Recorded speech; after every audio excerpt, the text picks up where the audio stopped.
Le bureau exécutif national du parti RLC s'est réuni ce mardi 1er novembre 2022 sous la présidence de M.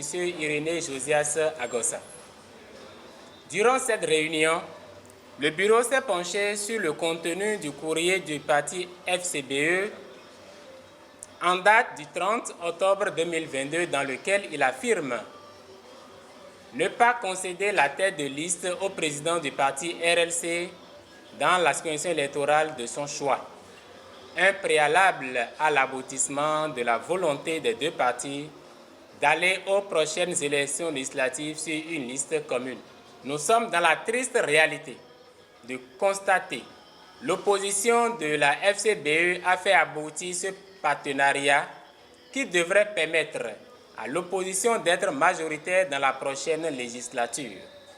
Car, nous le rappelons, dans les conditions actuelles, aucun parti de l'opposition ne peut gagner en allant seul aux prochaines élections législatives.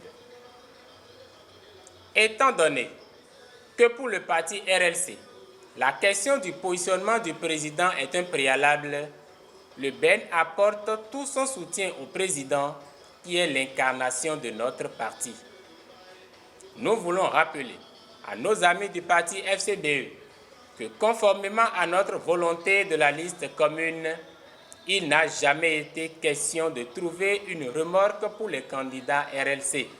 Nous sommes dans la triste réalité de constater l'opposition de la FCBE a fait aboutir ce partenariat qui devrait permettre à l'opposition d'être majoritaire dans la prochaine législature. Car, nous le rappelons, dans les conditions actuelles, aucun parti de l'opposition ne peut gagner en allant seul aux prochaines élections législatives.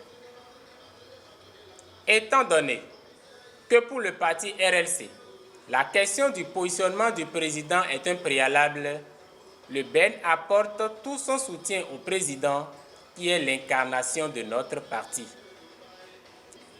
Le BEN soutient son président, cet homme de principe et de valeur.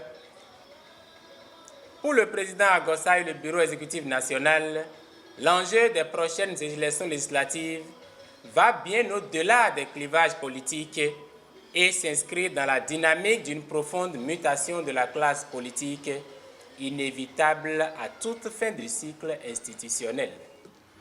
S'inscrivant donc dans cette logique, le BEN et son président aspirent à ce que le centre de gravité de cette mutation soit au niveau de l'opposition.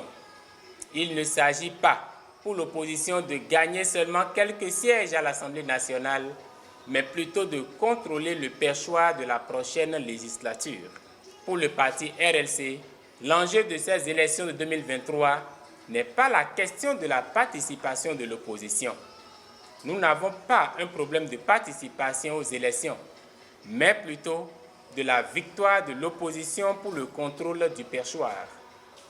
Et nous avons toujours dit que l'opposition n'y arrivera pas si elle ne se met pas dans une logique d'addition et de multiplication. Et pour rester conforme à notre ligne, nous avons opté pour un retrait stratégique de notre parti. Vive le parti RLC, vive le Bénin, je vous remercie.